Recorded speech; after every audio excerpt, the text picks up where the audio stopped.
Broadcast is now starting. All attendees are in listen-only mode. Can you hear me okay? Yep, I can hear you. Real quick, sorry. So there was an audio problem for a little bit. I know people were seeing the slides, but hopefully folks can hear now. All right, go ahead. Sorry, Dion. All right. So as I was saying, how do you know if you're really having a good conversation? So what a message is not talking at people. A message is about connecting. So when you're going out in the field and you're whether it's through social media and you're trying to post something and bring awareness to an issue that you're having in your state or in your community, or if you're trying to convince people as to why they should vote, messaging plays a huge part in that, because you don't want people to think that you're just talking at them. You want to be able to tell a story. You want to say something that they're going to be able to connect with. So looking at the next slide, a message consists of a couple of things. First, it consists of a conversation that you have with those that you're trying to move, so your audience, right? And then you have your core argument. So a message is basically to communicate the core argument that you're trying to make. So if you look to the example that we have here, it shows you one of the flyers that the NAACP has been using. And the core message of this is basically we want to get people out to vote, right? And it doesn't matter if you're registering as little as 2 voters a day. As long as you're out doing something, then you're helping the cause. That's what this message is trying to convey. And then a message is also a story that we tell about an issue we're having or a campaign we're doing. A message equals your values. What are you focusing on? And we do this all day long. We do this every day. We do it when we talk about the issues that affect us or matter to us the most. We do it when we talk about our beliefs. When we talk about messaging, we want to make sure that the communication is deliberate and strategic, because remember, we're communicating to win. So looking at the next slide, we have some it kind of breaks down really what like the sweet spot of your message is. So we have that a message is going to consist of a slogan, or a message is going to it's going to be in between a slogan and a platform. So a slogan is very short, it's limited, it's filled with limited information, and it's seen by all voters, right? So if you have ever seen a campaign on an ad on a TV, and it just shows you the candidate doing work in the community, and it says, vote for this person, right? You don't get all of the information, but they're making sure that that's being seen at least 5 times on every TV every day before the election. And then you have a platform, which is very long, it's comprehensive, and not very many people read it or see it. So right in between that, you have your message, which is supposed to be short, filled with substantive information, and tailored to your target voters. So you wouldn't necessarily talk about Social Security with voters who are economically stable, right? You want to talk with that about people who it's going to affect immediately. So you have to make sure your message is tailored to your audience. So how do you know what your audience should look like? If we look at the next slide, we're going to go ahead and break that down for you. So when conducting a message, it's important to know your audience. To be successful, your campaign needs to reach out to specific subsets of the general public, not everyone. By focusing your efforts, you'll be able to connect your voters with your voters who are most likely to support you and reflect their particular needs and values. So what does this mean, right? So when we were at our training, we learned that it really only takes between 3 and 5% of the population to sway a vote, to sway an election. So it's important that when you're going out into your community, is that you're talking to those low propensity voters, those that don't really show out to the polls. If you're working on a college campus or if you're working in your communities, it's important to figure out who's not voting and figure out what issues are on the ballot to where you can try to get them out to the polls, to make it to where it matters to them. So some essential questions you can ask about your audience is, who are your target voters? Who is that 3 to 5% that you're trying to sway? What issues matter to them? Who do they listen to? And what are the students talking about? All of this is going to be influential in you creating your message. So on the next slide, we kind of break down what your audience would look like. So once you've identified your key audiences, this is what you see on your screen is an audience persona. And this will help you develop your campaign, develop your powerful messages and effective strategies. Personas are hypothetical stand-ins for your actual audiences, and they are characters that you create to help you tell your story and convey your message. Personas are communication tools that help to make numbers and figures more human and to apply human elements to policy issues. You'll find a far greater success with writing a communication plan, message, or speech that works with a specific person rather than trying to plan or write for a faceless demographic audience. So what does that really consist of, right? So you have, if you look, hopefully you guys can see it really well. We've created Alicia Carter, who is a first year living on campus, and she majors in graphic design. So what issues would we think is going to relate to a student that fits these demographics? And we kind of break it down. So if you're speaking to students who are part of your College of Science and Mathematics, right, we're going to assume that they care more about STEM funding and programming. And if you have something like that on the ballot, it would be better to bring up those issues about providing that funding than it would be to talk about an arts program, even though both are important. It's all about tailoring it to your specific audience. And vice versa is true for your art students. You wouldn't really want to go in there talking to them about how STEM is such an important thing because some art students might feel left out with this extreme focus that we're currently putting on STEM initiatives. So personas are fictional, but if you do it the right way, then it'll actually help you plan ahead with your audiences. And the more information that you have with your targeted voters, the easier it'll be to actually create accurate personas. So it's important for you to do your research on the demographics in your area, on your campus, and in your local communities. So next we have the challenge of getting heard. And that is just basically about, if we look at it, how many times a day are you really touching your phones, right? A lot of people will spend, I think the average is about between 3 and 6 hours on their phone a day. So your targeted voters most likely are receiving thousands of messages every day, whether it's from the news, entertainment, family, friends, neighbors, billboards, it's all around you. You have to be able to recognize that you're competing with all these other messages just to have your campaign be heard. So it's important to make sure, as I said before, to just, do your research, make sure that your message is short, simple, and it speaks directly to the heart and minds of your voters. And it's effective, right? You want to evoke emotion with everything that you do. That's really the most important part. You can go about this and be completely political minded, completely radical, and you'll definitely earn my respect. But if the person in your community who has never had a park next to them doesn't understand why it's important to have that community aspect, then how effective are you really being?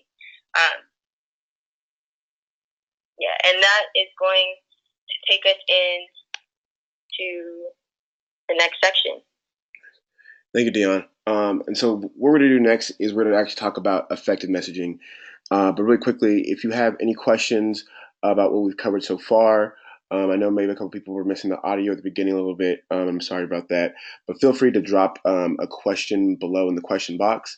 There's also a couple handouts that are available on the web application that you can see. We actually just finished wrapping up the beginning of our voter turnout campaign, which was around voter registration. And so we're actually talking a little bit about some of one tool in particularly, but there's tools available there for you to check out, for you to use. So feel free to download those and send those to your people.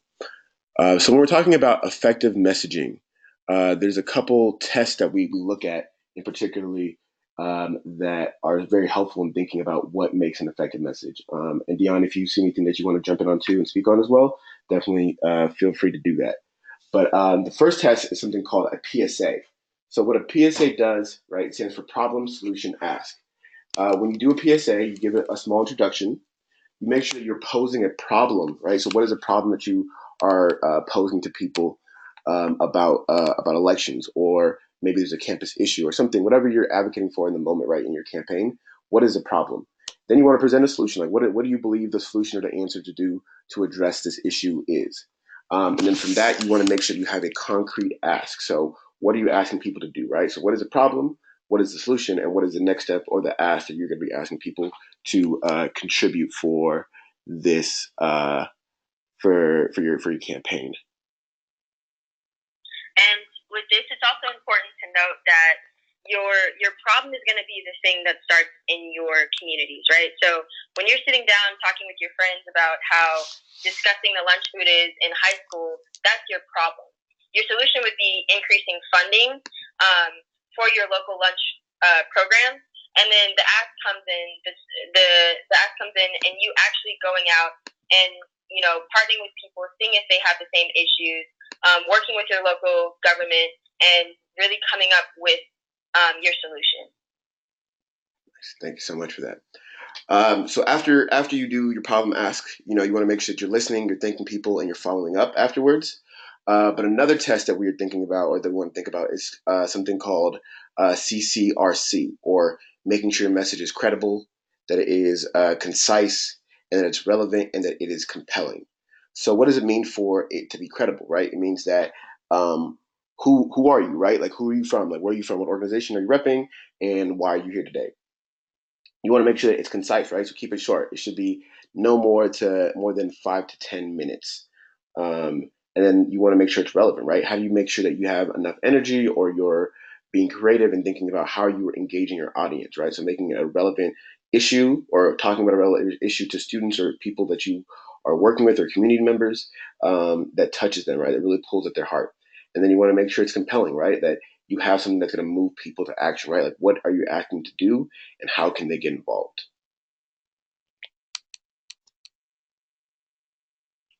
Just really, really quickly, I'm seeing a couple comments of people saying that they can't hear or see the slides.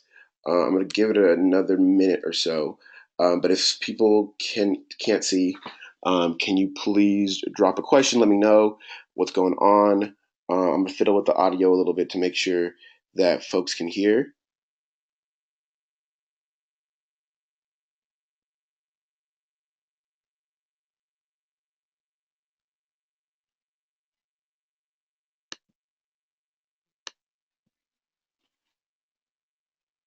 All right, sounds good. So it's looking like people can hear, and we are good to move forward. So a tool that I want to talk about today is something called Class Wraps. So you might have been on the previous webinars, and we talked a little bit about Class Wraps as a canvassing tool, but we're also going to talk about it as a messaging tool, right? So Class Wrap essentially is a short presentation to a classroom of students or local community members, or at a community meeting, right? A class wrap is a really great way to reach a large amount of audience in a short period of time, right? So you want to think about, on your campus or in your community center, where are places that you have good connections with allies or people or partners that will give you the space or the platform to speak on an issue that is relevant, So first you want to do is you want to get permission. Then you want to be strategic, right? So who are you going to put in place to do this class wrap? What is their script, or what is the problem they're proposing? What's the solution, and what is the ask they're asking of that space to do, right? Are you asking people to sign a pledge? Are you asking people to give their contact information? Are you asking people to come to an event, right? You want to get concrete commitments and contacts, so you make sure you can follow up with those people afterwards, right? So during this time, right, you're posing your problem, you're posing your solution, and then you're giving your ask, and you're getting contacts and commitments. So what we're going to do is we're going to go over a couple class wrap examples, and we're actually going to test to see if it actually follows our PSA in terms of posing a problem, posing a solution, and doing an ask, right? So example 1 says, voting is not only our right, but our civic duty. All people should vote, right? So it doesn't really give a problem. It does have a solution, right? It's saying voting is a solution, right? It's our civic duty to do stuff, but there's no ask, right? When do I come out? When do I vote? When am I doing something to enact the solution, right? So this message wouldn't really support our effective messaging campaign for our voter turnout campaign. So we want to make sure that we're thinking this through a little bit more. Example 2: most young people leave college strapped with debt, with diminishing job prospects. Vote on November 6th. So it does provide a problem, right? So it's saying that the problem is college students are strapped with student debt. But it's not really giving a solution. It's not like, what do we need to do to make sure that college students are leaving college without this much debt and are able to actually get jobs after they graduate? So there's really no solution. But there is an ask, right? It's asking people to come and vote on November 6th. So it's getting two of the three parts of it, but it's not a complete message, right? And when you don't have a complete message, folks get confused. Folks don't know what's going on. Folks don't know what the ultimate goal is. And so you want to make sure that people have all three parts. So the last example that we're going to look at is says most young people leave college strapped with debt, with diminishing job prospects. Our leaders must invest in our future by forgiving student loan debt and expanding job opportunities. Vote in the Student Union on November 6th for the candidates that have committed to supporting the Student Economic Relief Bill. Right. So we look at it. Right. It's a pretty hefty message, but it does provide the problem. It does give you a solution, right? It tells you what you need to do, and then it has an ask of what we want you to do from hearing this problem and getting the solution, right? So this has all three parts to it. Maybe you want to compress it even more. Maybe you want to edit it. Maybe you want to make sure it's engaging with your target audience that you're speaking to, right? So maybe you're speaking in a community center, right? And there's things that are going to be affecting the community more so, or you're speaking at an event versus a classroom, right? You want to tailor it to your audience, but this really, really hits all three parts of the problem, solution, and ask, right? So you want to be thinking that when you're doing class raps, it should look something similar to this. Dion, did you want to say anything on that as well? No, I think you're covering it so far. Perfect. Thank you so much. So the next part is we want to talk about how do we begin to move your message. So when you're thinking about messaging, I want y'all to start thinking about it as almost as a surround sound, right?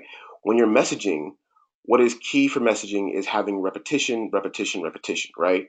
A lot of studies show that it takes at least 5 to 8 times before people really, really start to sink in a message in their head. And so think about it as different. A student is on campus, right, and they're going throughout their day, and they have a class in the morning, and they hear a class rap from you, right? And from that class rap, they sign up, they put their name on the sign-in sheet that you pass around, and you give them a call right afterwards, right? But then if you keep calling them over and over and over again that same day, or even maybe possibly throughout the week, right? That person might get annoyed. They might feel like, oh, you're flooding my you're flooding my inbox, you're flooding my DMs, you're flooding my messages, right? You're doing a little too much, right? So you want to think about how are you strategically crafting a surround sound where a person is getting a little piece of everything throughout the next 51 days. So when are you going to give class raps, right? You want to make sure you're having a set agenda and when you're going to be doing that. Maybe students are seeing campus flyers all around campus at the local bus stops or any posting areas, right? And then maybe they're seeing you in the quad or any kind of area that's a central area where people can come into contact with you, right? And they see you table once, right? Maybe from that sign-in sheet, you text them once, you give them a phone call once, and then you eventually maybe invite them to an NAACP campus debate, right? This person has now interacted with multiple forms of messaging throughout maybe a week, maybe 2 weeks, maybe a month or so, and they've come into contact with multiple things versus just blowing them up on their text messages or calling them all the time or constantly giving class raps, right? You don't necessarily have time to do all these throughout your campaign, so you want to be strategic, right? Just like Dion said earlier, you want to make sure that you're strategically thinking about how you're messaging and who you're messaging to. What is the best way to get across to them, right? Maybe most of the people that you are talking with or working with are on Instagram, right? So you want to make sure that you have a good amount of posts that you're posting on. Maybe you have a schedule where you're posting at certain times or certain peak hours, right? But again, that takes research, it takes knowledge, it takes understanding. And again, with that, like the statistic that we have here is 5 to 8 times before it really starts to sink in. The converse to that is understand that when you're talking to someone, they're probably only, on average, they take in about 30% of what it is you're actually saying. So that repetition really does become key, especially if it's something about a touchy subject such as voter registration and voter mobilization, because our generation doesn't really want to talk about it. Another thing that's really important to add is when you're doing the campus tabling, when you're doing the phone calls, when you're hanging the flyers, handing them out, when you're doing the class wrap, if you guys have the number for it, it would be important to make sure that it's not just the same one or two people that are doing this. Try to invest in as many people as possible, because if it's the same person constantly talking, we tend to kind of drown it out, or it tends to lose credibility. But if you have multiple people coming to you and telling you that it's important to vote and here's the reasons why, that person is more likely to pay attention to the information, to retain it, and then take action on it. Thank you so much. So the next I want to talk about messaging tactics, right? So all across the country, I'm seeing a lot of different messaging that's happening in terms of our voter turnout campaign, right? So folks are having different events, right? So at ODU, they're having Who's Invited to the Cookout, where they're doing voter registration, but they're also having an event for the community where people are coming out and becoming NAACP members, as well as engaging with what's happening to the upcoming year, right? You see on the right, we've been starting the Power of Five campaign that we are launching nationally, right, which you'll be seeing PSAs for, different posts for, right, all over Instagram and Twitter, where we are messaging, like, the Power of Five, how having, taking time to register 5 people to vote, or making sure that 5 people show up to the polls with you, right, giving us a sync message in terms of this is the problem, this is the solution, and this is my ask of you, right, and this is more so on the ask side, but it's saying like, hey, this is what we need you to do to show out, right? Other schools are having events or conversations around mass incarceration and the drug war, and how elections are tied to that as well, right? So we want to be creative about this. Think about this in a way in terms of what is relevant to your audience, right? That's going to really take some research and understanding, what are people talking about, and how can you get a message across to them that is actually going to catch their eye and pull them in. And I think that ties into what Dion was speaking earlier about, in terms of the challenge, right? The challenge is that a lot of people aren't informed voters and they don't know what's going on. And so it's really, really important for them to find the information in an accessible way throughout your campaign multiple times. There's also a text to pledge campaign, right? So you can pledge to vote by texting NAACP 40 to 40649. You can also text NAACP space YC to that same number. And what that will do is that'll allow you to pledge to vote, right? And so in that pledge to vote, you also get updates in terms of what is happening in terms of the election cycle, right? So this is going to be things like, oh, where's your polling place at, right? If you don't know where your polling place is, you can get that right on your phone. Oh, there's an event that's happening in a certain region that is connected to voting or connected to an issue that I care about. You get that, that update right on your phone. And so you want to think about using this pledge to vote or different events to message folks effectively, right? Mailbox stuffing, right? Making sure that you are canvassing around your community and seeing where you can provide messaging for folks who possibly live on campus or off campus. Maybe you have a lot of people who live off campus, right, but aren't registered to vote or aren't really active on campus, right? Aren't coming up to campus, maybe coming to campus for classes, but you don't see them all the time. And so how can you connect with them in the community or where they're living? If there's newspaper articles or editorials, right? So you want to think about what are the mainstream news sources for your campus or for your community, right? And how can you form connections with them, right? Is there a person of color or a Black writer who's on staff that you can connect with, that you can have them help message about, events that you're doing or what you're doing around Get Out the Vote, right? I also want to encourage people to think about what are alternative news source spaces that you can connect with, right? I know Blavity is a really great space where they're talking about Black news and things that are relevant to Black people, and that they're having a cool thumbprint on the culture, right? And so connecting with people like that and messaging what you're doing on your campus is also a really great way to reach a wider audience. Are there radio spots you can do? Can you go up and do a real quick class wrap at a radio station and let people know about events that you're doing or voter registration drives that you're having? Flyering, right? We talked about that earlier. Is there places on campus you can go and flyer, that you can place different information about what's going on? Are there rallies, right? Are you organizing any spaces where people are coming together? Text messaging, right? We talked about that a little bit already. And then, like I said, what I'm seeing around the country is that people are holding different discussions and debates around issues that are actually going to be coming up. And this is a great way to inform people, right? And do voter education, as well as make sure they register vote at their current address, and that they are actively engaged throughout the voting process. And last but not least, for our organization particularly, making sure that we're having nonpartisan voter education guides, right? So a guide where people can be educated about what are all the issues that are on the ballots and who are all the people who are running for elected positions and how they can make an informed decision about voting. Again, if there's any questions about what we spoke about so far, definitely feel free to drop questions in the question portion at the bottom. We'll be spending the last part of our webinar addressing any questions. If you have any questions about some of the handouts, we can also take some time to go through some of those as well. All right, so last but not least, I want to encourage you all to develop a messaging checklist. And so what a messaging checklist looks like is actually setting up a schedule in terms of, okay, who are the people I'm contacting? Who are my student contacts? Who are the people that I'm interacting with, maybe on a daily basis, maybe on a weekly basis, and then what am I doing to consistently connect with them, right?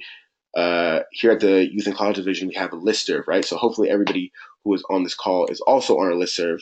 But if not, definitely feel free to get connected with our listserv. But we try to send out emails for all the webinars. We're going to be working to send out weekly emails about updates and things that are happening all across the country as we move through election season and move past November. But we're going to continue to do that, right? And so we have a schedule in terms of when we put things out. But if you are maybe connecting with a student and you're having a one-on-one meeting with them first, right? So you're meeting them on Monday. After you meet them on Monday, maybe you send them a text message to be like, hey, it was great to meet you.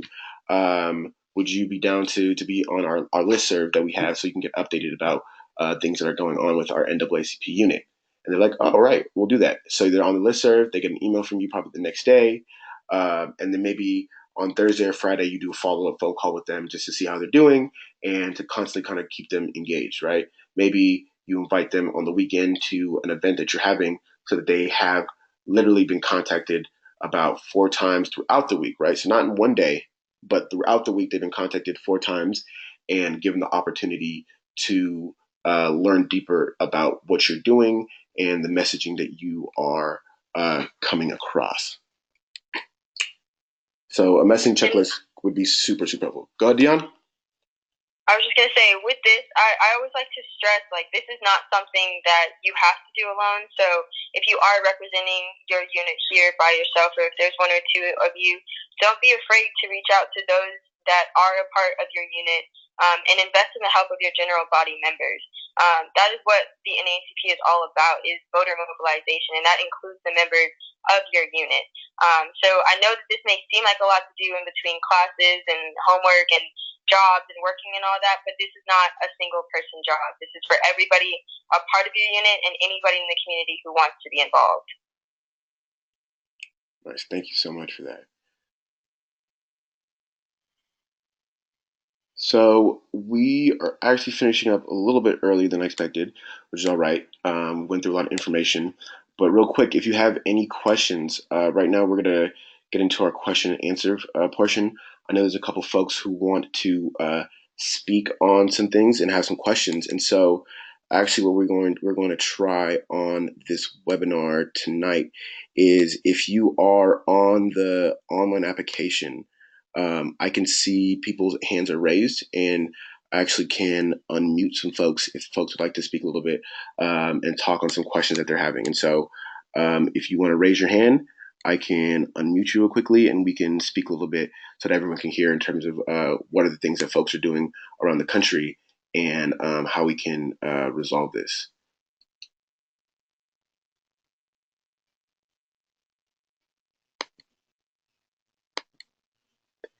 Hey, Marquise, can you hear me? Yeah, can you hear me? Yeah, I can. Thank you for being on the webinar tonight. You had a question, right?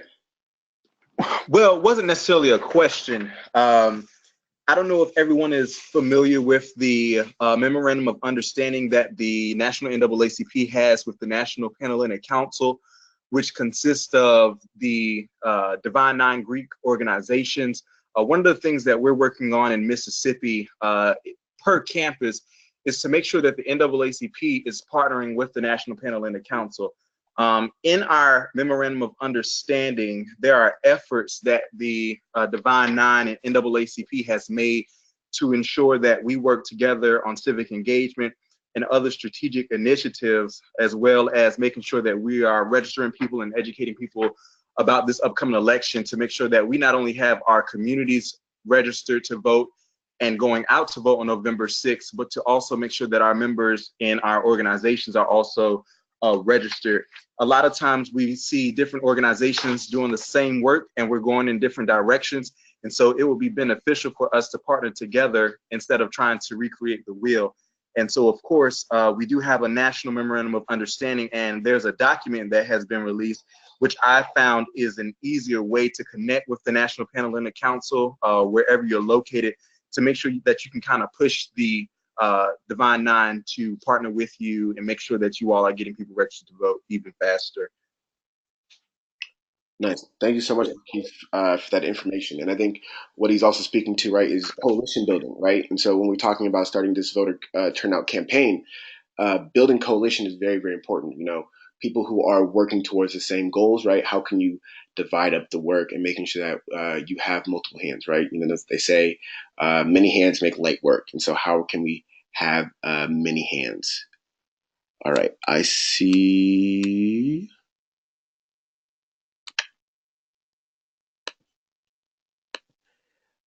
Nadia French Graham, are you there?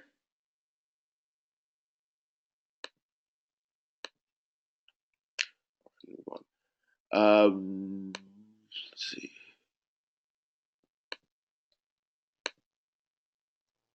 Warner Dixon, I see your hands up. Are you there?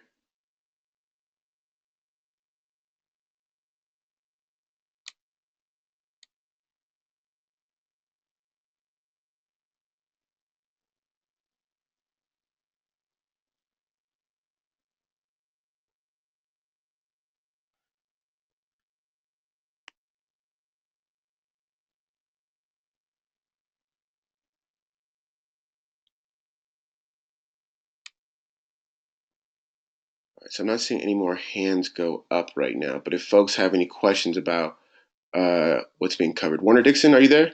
I see your mic is on. Hello? Hello? Yeah, I accidentally raised my hand. My bad. It's all good. Okay. Nice. Well, if folks had any more questions, definitely feel free to drop questions below. This is really, really critical in terms of the next step of our voter turnout campaign is thinking about how are we messaging this to our students, to the public. Dion, I don't know if there's anything else you wanted to add or last minute things that you wanted to speak about. Doing research is very, very important. I'm very big on statistics. I find that that's the easiest way to connect with certain audiences. Just learn the demographics of your area. Learn which ethnicities are the most impacted by certain laws, or just in general are the most impacted. Like in California, we have a really, really bad poverty situation. Like there's not a lot of housing for people, and the housing that is available is too expensive for people to live in. So who is that mostly affecting, right? That's the research you want to do, and by doing that research, it'll really help you turn your problem into an ask. It'll really help you make your message more concise and more credible, because it gives you, if you're not citing the NAACP as a reference, it gives you another organization to use to cite your information. That's great. And I want to echo everything that Dion said. Really, I'm going to go back really quickly to that PSA and CCRC diagram, because I know I kind of moved a little quickly through that portion. But making sure, right, you know, when you're crafting these messages, right, how are they passing these tests, right? If you're not having this problem, you're not having this solution, you're not having this ask, right? How can you recraft it? How can you go back to the drawing board and think about how to recraft your message, right? Thinking about how are you stating your credibility? Are you stating what organization you're with? Are you keeping it concise, right? Something that people can hear and people can understand in a small amount of time. Making sure that it's relevant, right? It's tackling issues that are relevant to the people you're speaking to. And then again, like it's compelling, right? What is things that move people to action, right? If you look at the the diagram that Dion spoke about earlier, right? This person, Alicia Carter, for her, right, thinking about issues around police brutality and Black Lives Matter and justice are very important, right? And so including that in your messaging schema is really, really important to making sure that you're hitting and pulling at the heartstrings of your target audience, right? And I would advise people to think about creating like uh, 3 or 4, maybe even 5 different like audience personas, so that you can make sure that you're trying to target everybody who's in the community, right? You have a lot of diverse people who are on your campus or on your community centers, right? How are you making sure that you are targeting a range of people and not just one person, right? So this is one example, but you can take this one example and make different personas for 5 different people. After this webinar is over, about an hour after the webinar is over, you'll be receiving an evaluation form. And in addition, once you complete that evaluation form, this presentation will be sent to you as well. And so you can take this presentation, you can tweak it a little bit, you can mess with it and try to do other personas as well. But I want y'all to start thinking about what are the people who are in your community or on your campus that you can begin to think about when you are doing your messaging for your campaign, right? And for those of you who might not necessarily know what the problem is that you want to tackle in your community, like if you're coming from an area where voter registration and mobilization isn't necessarily an issue, don't be afraid to host a community forum just where you ask hard-hitting questions. At the National Convention, this is something that Tiffany brought up, with speaking specifically on the NAACP, you can't create change if you don't address that you yourself have an issue, right? Every community that you'll be a part of is going to have some issue, but a lot of the times we're afraid to ask the questions. So don't be afraid to be the one who brings it up. Just ask, do you think, what I like to do is say, do you think that, Black people in America, do you think that we're banding together in a way to where we can create political change? And people will say no. Then I'll ask them, do you think that your local community is doing enough to create that change? And they'll say no. And then I'll ask them, well, what about here on this campus? Do you think that you and your Black counterparts are doing their share, doing their part, at least here on your campus, to create that change? And a lot of people will be uncomfortable, but I know for me on my campus, we had a lot of people who said no, that we weren't doing enough. And once you get past that awkward moment, then it becomes, well, what's our solution? What can we ask? How do we fix the fact that we're not doing enough? And once we do that, how can we go out and ask for political change and mobilize? So that's just a pointer that I always like to throw out to people. Thank you so much. We had a question about, when in a class rap, how do we deal with backlash? I think that is a really, really great question to think about, right? So maybe you're in a class, right, and you are speaking on an issue, right? So you're posing a problem, you're posing your solution, and you're doing your ask, right? And then somebody shouts out, well, like, why should I turn out to vote? Like, why is it, like, voting doesn't matter to me. Nobody in my family's ever voted. None of the issues are relevant to me. Things like that. Like, how do we deal with that backlash? How do we deal with sometimes when we are having people who are being deterrents and taking away from your message? How do you deal with that, right? And so a really great way, in my advice, right, is thinking about, right, this is an opportunity to have a dialogue, right? This is an opportunity to get educated, right? If you feel like issues aren't concerning you, this is a perfect time to get involved and making sure you are challenging the people who possibly will be in office to make sure that your voice is represented, right? So this is an opportunity, right? I think it's like really changing that mindset and thinking about ways to include people in this conversation and this dialogue versus excluding them.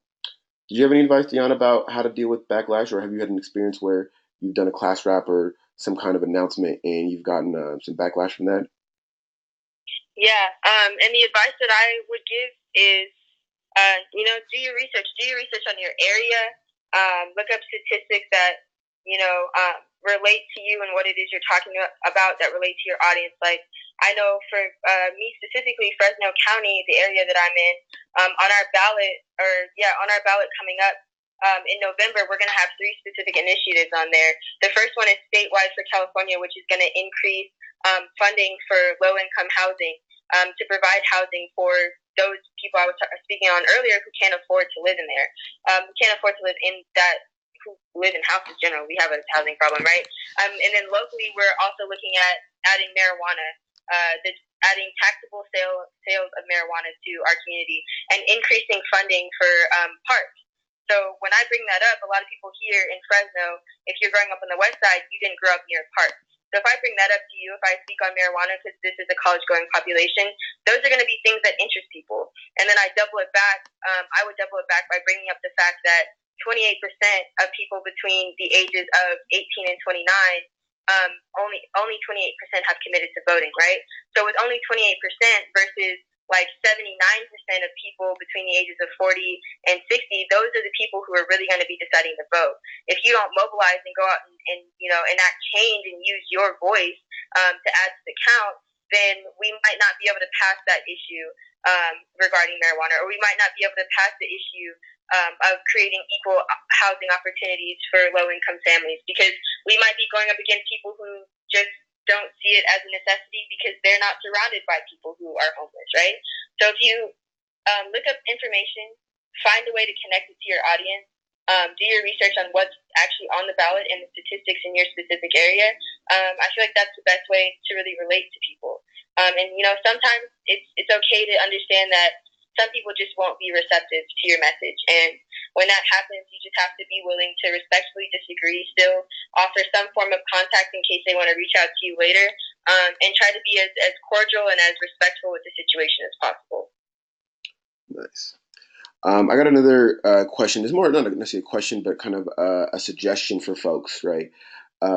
This comes from Satya Austin. Thank you so much. Appreciate this. Stressing that, it's important to stress the fact that we need to educate folks, right? We want to make sure that people are educated on the vote. And there's a lot of people who actually don't understand the particulars that come with voting, right? And so how are we setting up opportunities where we get people to be educated on the vote, right? And so when I'm thinking about this, this statement and this question, I'm thinking about how are we partnering with folks on our campus, in our community, to make sure that people are educated, right? So are there events that people can go to where they can get educated? Are there pamphlets? Are there brochures, right? Maybe you're really good at graphic design. Maybe you're good at designing flyers. How can you give out these different pieces of information so that people can become educated, right? You're getting in contact with people who maybe this is the first time they're hearing about these issues. This is the first time they are coming into contact with this kind of conversation, and they really don't know, right? And oftentimes people are afraid of things they don't know about. And so again, I want to stress what Satya is saying is that we need to make sure that people are educated on the vote and the different parts of it. I'd even go deeper and talk about how can we make sure that people are educated on the history of the vote, right? And how voting has played a part in terms of civil rights, in terms of freedom, in terms of who we are today as Black people or as people of color, right? How do we make sure that our demographic or the people that we are working with or people that we're trying to get to turn out to vote are actually well informed, right? And in the next couple webinars, and so we have a couple webinars that are coming up in the month of September, we're actually talking about going from voter registration to voter education, right? So thinking about how can you begin to make sure that voters are educated, the voters are getting notified and contacted about different parts of your vote campaign and where they can tap in and get connected with what is happening on the ground. And so voter education, I'm definitely a big promoter of education, especially in this work. So we're getting close to wrapping up our webinar for tonight, and I want to thank you, everyone, for being on. I also want to thank Abba Blinkson, our VP of Civic Engagement, for being on earlier. I know there were some audio issues, and so I appreciate everybody for hanging tough and hanging in there with us while we worked that out. But I want to encourage folks to use the handouts that are provided on the webinar application, right? So there is a door knocking handout. There is a phone banking one. There's one about class wraps. There's one about tabling, right? These are all tools, right? So maybe if you missed one of the earlier webinars that we had in August or the beginning part of September, this is a perfect way to catch up on those things and get some of those resources and connect it to your people on the ground, right? We want to make sure that people are informed and that we're taking back the information, right? So that is about it. I'm going to see if there's there's one more last question that we want to address before finishing up. Any last things you want to say before we wrap up, Dion? Thank you guys so much for taking the time to listen in and be here with us today. Every moment counts, and I just want to say thank you for the opportunity and thank you for tuning in. Yes, and thank you so much for helping train. Throughout our webinar training series, we actually will be having more youth and college trainers who are going to be on the call, and they will be available to actually book for different trainings around the country. And so if you're interested in having a trainer come to your city, come to your school, come to your campus, and support you in the work that you're doing, I would say reach out to us at youthandcollege@naacpnet.org, and we will work with you to coordinate that. And in the coming near future, look for different posts on our Instagram page that actually will show our different trainers and what they can actually train on, and you can actually put in a request online. And so that's the next step. That's the next process for us as we continue in on our voter turnout campaign. Thank you all so much for participating and being here on this call tonight. Again, any questions, feel free to reach out to us, email us, and have a great night.